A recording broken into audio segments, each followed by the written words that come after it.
sabitledik. Artık sakız adası için saati bekliyoruz.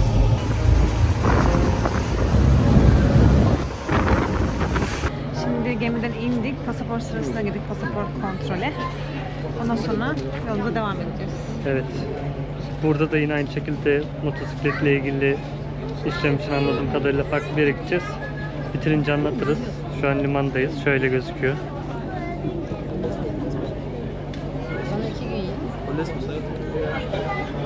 Bir yandan yan tarafta kapıda vize sırası var. Onlar bekliyorlar. Ne kadar sürüyor o işlemler hiçbir fikrim yok.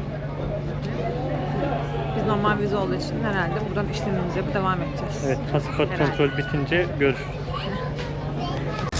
Evet arkadaşlar, pasaport kontrolünden geçtik. Motosikletimizi de çıkışına aldık. Şimdi adanın içine doğru yol alacağız. Çok uğraşmadık bu arada. Kapıda vize bekleyenler bana hakaret ediyor. Kapıda vize bekleyenler biraz bekliyor, sıra var ama biz hemen kontrolden Evet, falan gayet hızlı geçtik. işlemleri de çabuk oldu. Araçla gelenler için o işlemler çabuk oldu. Belki de araçla gelen çok az olduğu için de ondan mı bilemiyorum tabii. Standart pasaport kontrolünden geçtik. Kapıda vize için gelenlere ayrı bir sıra yapmışlar. O çok mantıklı olmuş. Evet, onlar Yani olması orada, gereken zaten o. onlar sıra bekliyorlardı. Gemi de bayağı büyükmüş yalnız. Hellenic Seaways. Bu mu gidiyor Atina'ya yoksa? Yok canım. Belli mi olur? Neyse, velhasılı çok zorlanmadan pasaport sırasından geçtik. Sonra araçla geldiğimiz için araç işlemi için ayrı bir banko vardı. Oraya yönlendirdiler. Orada da yeşil sigorta, ruhsat ve ben az daha bileti atıyordum. Motosikletin biletini sordular. Gemiye binen biletini sordular. Onları atmayın çünkü lazım oluyor. Onu istediler bizden. Alsaydık mal gibi birbirimize bakıp Alsaydık duracaktık. artık derdimizi anlatmaya çalışacaktık. Ondan sonra ayrı bir kapıdan bizi çıkarttılar. Motosikleti geminin indiği tarafta bırakmıştık çünkü. Bir tane çıkış pulu veriyorlar size. Kapıdaki görevliye onu gösteriyorsunuz. Onlar da sizi zaten çıkartıyor. Nasıl gideyim? Düz git. Onlar da sizi çıkartıyorlar. Böylece adaya ayak basmış oluyorsunuz. Şu anda Cadde boyunca gidiyoruz. O yüzden Sakız- düz git dedim aslında. Hani böyle kıyı boyunca bir görelim diye. evet, Sakız Adası'nın caddelerindeyiz. İçeride bir cami gibi bir şey gördüm ama. Osmanlı'nın burada hamam gibi falan bir şeyleri kalmış herhalde. Olabilir, cami de olabilir. Birazdan keşfe dalarız şehrin içine doğru. Şimdi şöyle bir keşif turu atıyoruz motorla. Zaten çok büyük bir yer değil anladığım kadarıyla. Buraya motosiklet park yeri yapmışlar. Park edip devam edebiliriz. Akşam 10'da bizim tekrar 10'da mı gemimiz. 9'da mı? 10'da mı? 10 diye biliyorum ben. 10 saat sürüyor falan diyoruz diye belki. 9. Yine 1-2 saat önceden geliriz. Evet, bu sefer iç hatlar gibi bir yolculuk olacak. Hani tekrar pasaport kontrolü şu bu, onlarla işimiz olmayacak. Doğrudan binip Atina'ya gideceğiz. Ondan Evet. sonra Buralar bizden pek bir farkı yok. şuradan bir sağa dönelim. Havalimanı da varmış. Adaya bak sen. Sağa dönüş yasak. Karşıya doğru gidelim.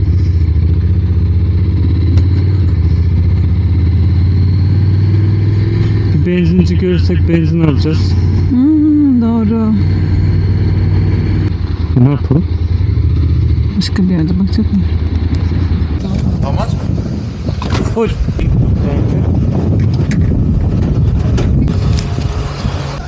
Değil mi? Tarihin ilk benzincisinden yakıtımızı aldık. Evet. Her şey çok eski. Havalimanı sağ diyor. Ha, burası havalimanı. Havalimanılar var. Evet,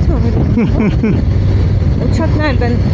Şu arkada küçük bir pist var. Herhalde oraya Bir gidiyor. tane yılda bir uçak iniyor herhalde. Çok komik. Yalnız ada da büyük yani aslında. Evet. Buralar denize giriliyordur herhalde ya. Giriliyordur canım. İnsanlar çekmiş oraya arabayı. Çok ama hava şu an çok sıcak diye giren yok muhtemelen. Daha erken saat 11. Ha.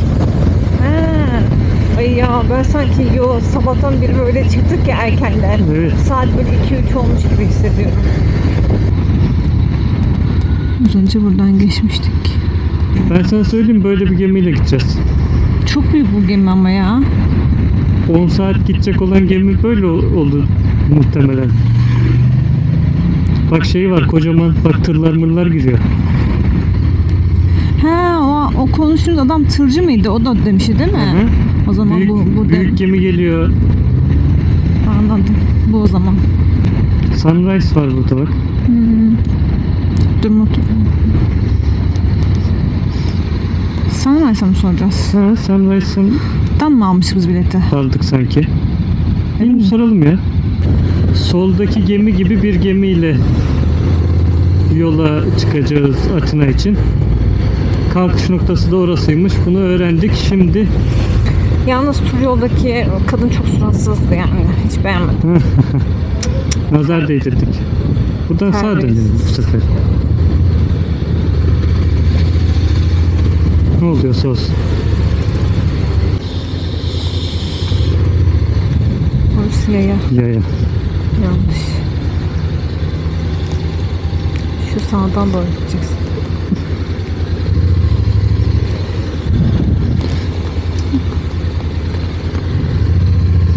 Sen bence navigasyon aç. Nereye geldik yahu?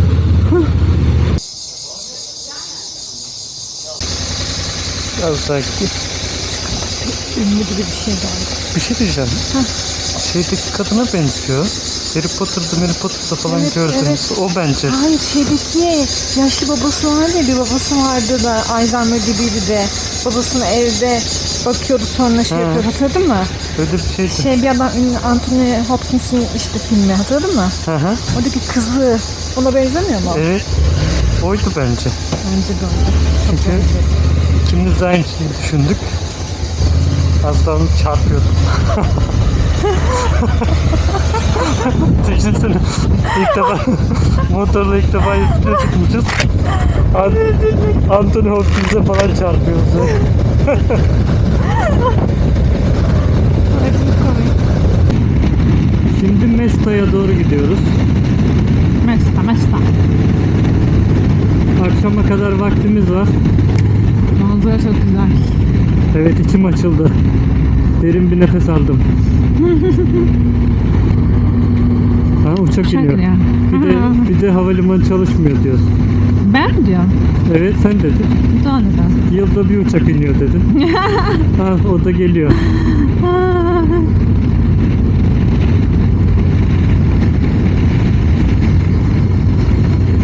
Ama şey bak, dıştan pervaneli uçak. Evet. Motoru önde dışarıda bak. Evet, değişikmiş. Yazıyor mu Mesta? Niye Mesta yazmıyor hiçbir yerde? Yanlış gidiyoruz çünkü de ondan. Başka yol yok ki ama ya. Gidiyorum bana ne? Git hadi.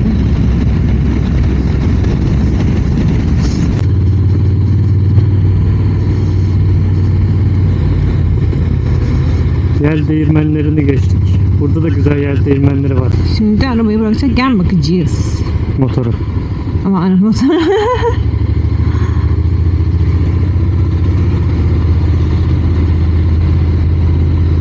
Şöyle bir durayım mı? dur. Bir şey diyeceğim. Daha biz gelmemişiz. Falan mı döneceğiz? Daha 16 kilometre var. Evet, yanlış anons arkadaşlar. Mesta'ya geldik sandık. Yanıldık, daha 19 kilometremiz varmış. Mesta dediler inanmadık. Bak ne oldu şimdi. Mesta'ya hoş geldiniz. Welcome to Mesta.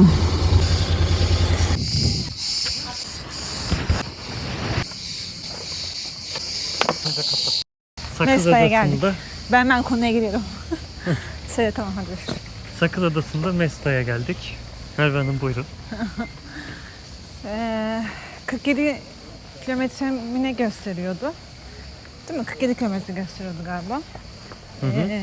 Sakız'ın adasından, onun limandan buraya aldığımızda. Her böyle bu tarz yerler görünce şurası Mesta, burası Mesta deyip durup en sonunda üçüncüsünü tutturabildim. Şurada bir ellerimi yıkamak istiyorum. Hadi Su bakalım. akıyor mu?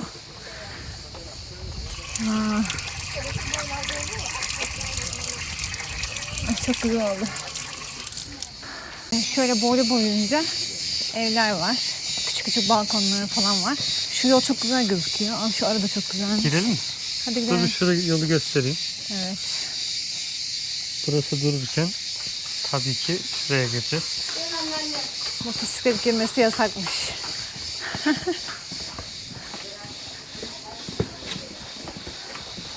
Oh serinlik.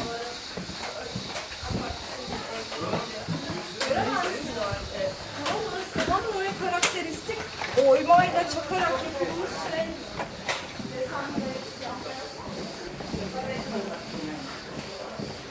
Gördüğünüz üzere bütün Türkler burada. Kurtulamıyoruz. Kapıda vize konusu hareketlendirmiş bayağı. Çünkü biz hani normal Schengen vizesiyle geldik. Kapıda vize kuyruğunda bekleyen bayağı insan vardı. Yani şöyle çok güzel. Evet. Sokaklar Böyle İtalya var. havasını andırıyor sanki. Evet. Nasıl gidelim? Böyle sağdan gidip Hadi sağa gidelim.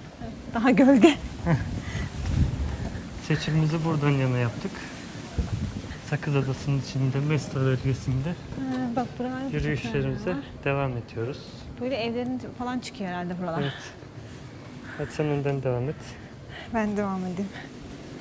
Buralarda araba girmesi, motosiklet girmesi yasak. Şurada kilise var. Küçük küçük restoranlar falan yapmışlar. Aslında evlerin balkonları, bu hizalar daha bakımlı olsa daha göze hoş gelir. Biraz şey olmuş. Sonradan çürük olmuş, yapılmış ama. kalmış gibi. Çiçek falan. Şurası falan çok güzel gözüküyor, içi falan. Bir fotoğraf çekelim buralarda. Çekelim. Burası da güzelmiş bayağı. Fesleğen. Fesleğen. Fesleğen gördüm orada. Kokuyor mu? Evet. Dönüşte motoru bulabiliriz umarım. Buluruz.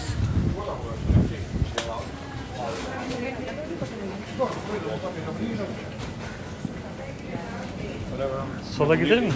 Sağ mıydı? Gidelim. Hadi sola gidelim.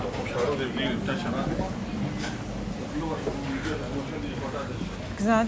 Kalamak bulsam gibi aldım ama canım kalamamı çektiğinden miydi bilemedim. Şöyle kendimize döneyim.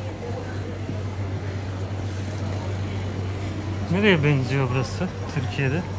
Hemen Alaçatı Milli- tarafına. milli sporumuz olan Türkiye'de şuraya benziyor.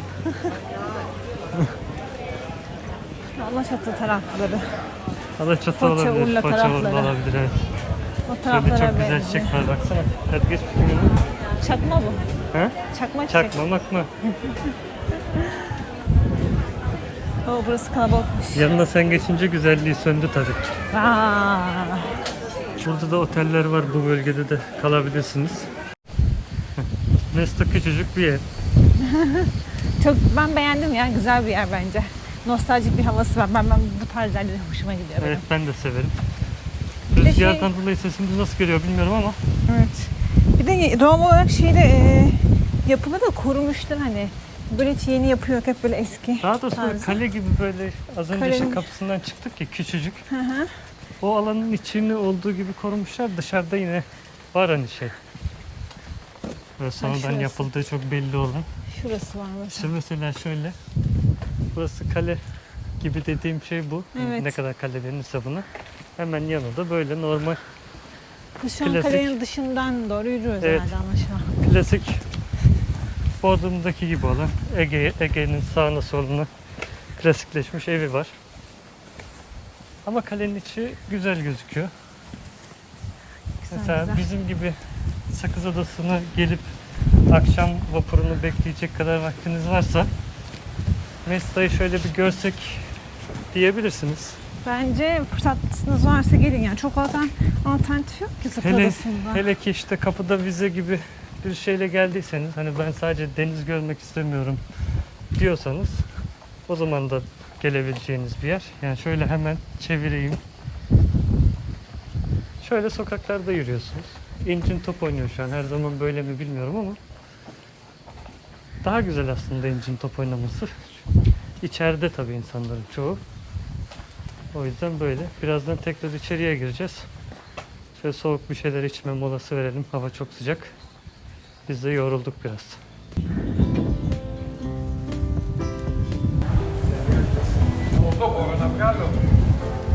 Şimdi mola verdik.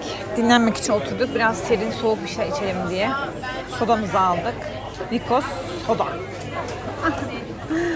Oturduğumuz yerde Tomikpo diye yazıyor ama nasıl okunuyor tabii bilmiyorum. Bu iki sodaya 6 euro. 6 euro istediler. Onun dışında etraf kalabalık. Zaten çok oturacak, yiyecek yer yok anladığım kadarıyla. Ondan böyle birkaç yerler var. Oralarda çok kalabalık. Hayalden Türkçe konuşmalar duyuluyor. Daha henüz ülke dışına çıkmışım gibi hissetmiyorum. Gerçekten öyle ya. Sanki böyle şey değil de Yunan adasına değil de Alaçatı'ya gelmişiz gibi. Arada bir Yunanca duyuyoruz sadece. Tabelalarda da Yunanca yazılar olmasa zaten diyeceğim hala Türkiye'deyiz. Evet. Yapılmaması gereken her şey Türkçe yazıyor. Geri Fotoğraf video çekmek yasaktır, içeriye girmek yasaktır. Bu tip şeylerin hepsi Türkçe yazıyor. Geri kalanlar Yunanca. Biraz İngilizce de var. Biz kısa bir serinleme molası verdik. Devam ederiz. İşte kalktık dönüyoruz artık motorun yanına doğru. Tabii nereden çıktık bilmiyoruz. Şimdi rastgele gidiyoruz. Size muhteşem bir beton işçiliği göstermek istiyorum. Dalgalı kiriş dediğimiz. Ya o nedir ya? Düşük döşeme yapmış herhalde orada bir. Evet, rastgele yapmış gibi. Gibi de gözü kaymış herhalde. Çok mükemmel. Bizi aşmış bunlar. Ayık kafayla çalışmayan usta sendromu. Buralar kalenin dışı. Yani artık Mesta'yı tamamladık. Güzel bir yerdi. Gelmenizi tavsiye ederiz. Gelebilirsiniz bence. Değil mi bu reklamdaki hali? Özgür kız gibi dolaşıyorum. Kios'a doğru gidiyoruz. Mis gibi sağlı sollu ağaçlar var. Şöyle tadını çıkara çıkara gidiyor. Aynen öyle. Ama çok ilginç yani. Böyle bir yer var, otel yok. 5 yıldızlı otel yakışmaz mı şuralara? Bir yakacağım burayı. Üf. Çünkü sen Yunanlısın. Türkiye'de olsaydın tamam. Yunanların hiç kafası çalışmıyor.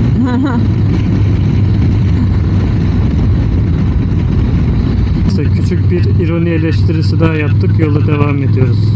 Yorgun ve bitkin Akif ile Merve'den herkese selam. Gün sonuna doğru yorulmaya başladık artık. Birkaç günün yorgunluğu iyice bizim üstümüze çöktü. Özellikle benim. Merve yolda uyudu bugün. İyi ki söyleme dedim ya. Bir anda kafa attı bana arkadan. Dedim ne oluyor? Meğerse uyumuş. Gözüm kapandı birden. Tansiyonum düştü. Birazdan yemek yiyeceğiz. Motosikleti şuraya bir yere park ettik. Sahil hattı boyunca yürüyoruz. Hani fırının fanlı versiyonunun içindeymişsin gibi sıcak sıcak esiyor şu an. Sahili göstereyim size. Çok güzel gözüküyor. Liman burası.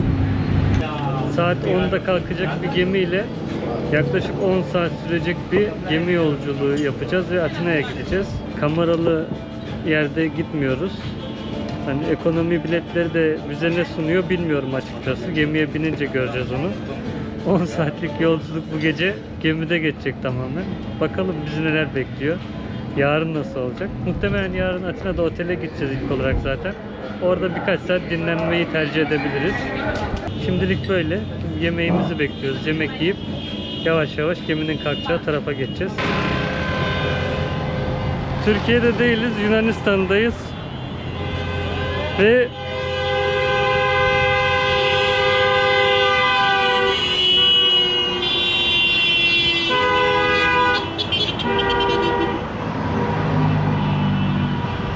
El salladılar, böyle böyle yaptılar. Ben de el salladım.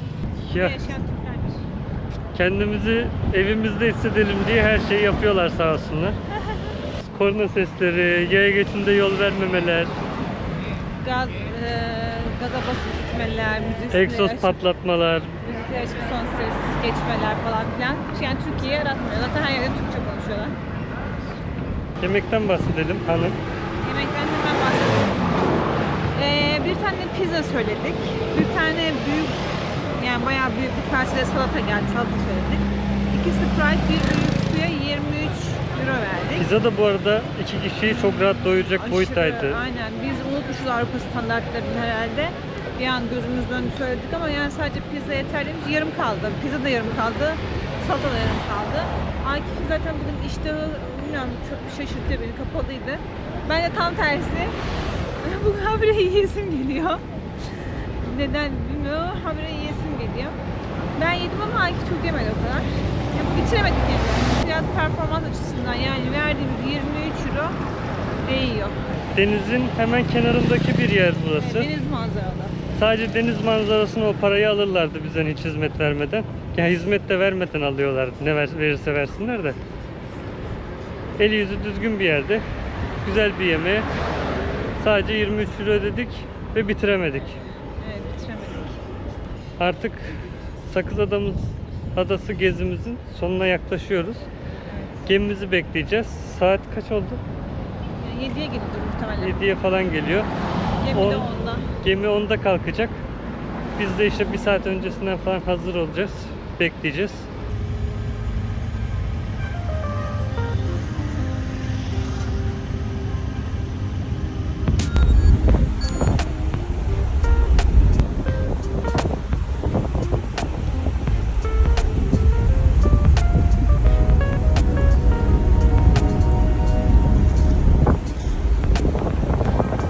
Şimdi gemimize bindik.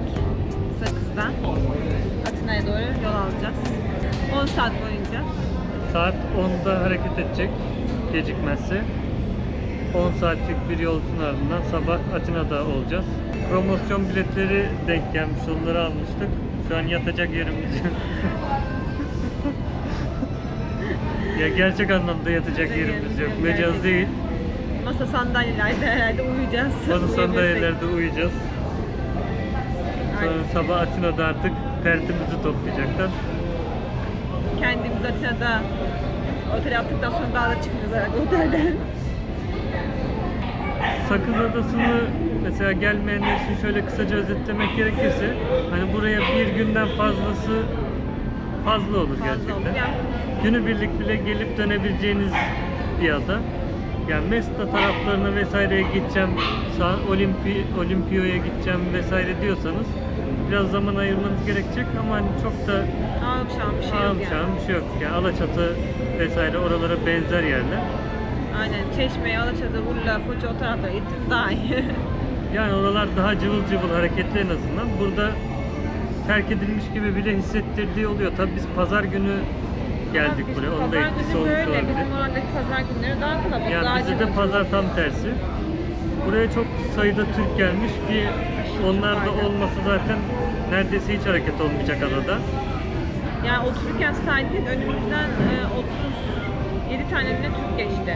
Farklı hani farklı. o da hani şu an hani bir sayalım dedik de saydık. Yoksa gün için dolaşırken her yerde Türkler vardı. Her yerde Türkçe konuşuluyor. İşte böyle biz birbirimize bakıyoruz falan. Hani şey olmasak başka bir yerde olduğumuzu bilmesek diyeceğim ki memleket değiştirmedik herhalde yani. Hala Türkiye'deyiz. Önümüzdeki hafta Atina'ya vardığımız yerden başlayacağız.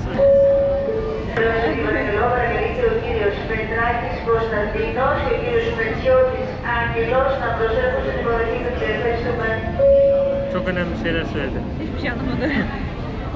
15 Temmuz'un sabahın 4'ünden denizin ortasından herkese günaydın. Evet, denizin sesi belki gelmiyordur. Geminin sesi size paldır küldür geliyor şu an. Evet. Ama dışarıda dalgalar vardı muhtemelen bol bol. Mutlaka. Hava serin burada. Yaptığımız sefillik, Saatler anlatma. ekonomi biletin faydaları insan az uykuyla yol gitmeyi öğreniyor. Şu an leş gibi bir ortamda az uyuyabiliyoruz. Şu an işte 4, gözlerimiz fıldır fıldır açık. Uyuduk ama ya. Uyuduk yine uyuduk. Masanın üstüne kafamızı koyduk. En son böyle uyuduğumda liseye falan gidiyordum herhalde. Evet ya ben de. Ay evet ya doğru. Çantayı altıma alıp böyle üstüne kola koyup uyurdum yani lisedeyken. Zaman işte. Anılar. Ya orada bu bileti daha vizeye başvururken aldığımız için boşluğumuza mı geldi ne olduysa 39 euroya almıştık kişi başı. Motosiklete 33 euro ödediğimiz bilet versiyonu bu. Ama şöyle bir etrafı kısa göstereyim hemen. Etrafı açık bir alanda sandalyeler var. İnsanlar sandalyelerde, yerlerde, orada burada yatıyor. Hani çok etik olmayacağını düşündüğümüzde şurada uyku tulumlarında yatan insanları size göstermiyorum. Üst üste yan yana koridorlarda, sandalye altlarında yatan insanlar dolu her yer. Mülteci kampı gibi. Şu an mülteci kampı gibi. Yani bu seferi eğer gündüz seferi olsaydı daha keyifli olurdu muhtemelen. Hani böyle güvertede oturmak, dışarıyı izlemek. Ama akşam saatinde dışarı hiçbir şey göremiyorsun zaten. O yüzden denizde olup olmadığını tam olarak anlamıyorsun. Ama şöyle bir şey söyleyeyim. Az önce lavabolara gittim. Bayağı temizdi yani. Beklemediğim kadar temizdi. Muhtemelen şey yani. İçinden yemek falan filan veriyorlarsa onlar da iyidir muhtemelen diye düşünüyorum. Ya öyle çok da pis değil. Gemilerin içi de pis değil yani. Oturup kalktığımız yerler de. Yani burası açık alan olmasına karşın kabul edilebilir düzeyde. Gerçi etrafta yine çöpler möpler var. İnsanların şey değil. Ya bu kadar sefilliğin içinde çöp dünya kaldırdı ne yalan söyleyeyim. Ve açık alanda olduğumuz için şu an montumuz, işte pantolonumuz, ayakkabılarımız falan hep üstümüzde. Bir noktadan sonra üşüdük çünkü. Evet, serin geldi. Serin esmeye başladı. Hatta işte daha böyle açığa yakın bir cam kenarındaydık. Şimdi etrafı biraz daha kapalı. Yine açık alandayız ama etraf biraz daha kapalı tarafa geçtik. Buraya zaten şey gelmiyor, serinlik gelmiyor. İyi Evet, şu an iyiyiz burada. Üşümüyoruz. Ama orası bayağı serin yani. O zaman Atina'da Görüşürüz. görüşmek Hoşça kalın. üzere. Hoşça Hoşçakalın. kalın.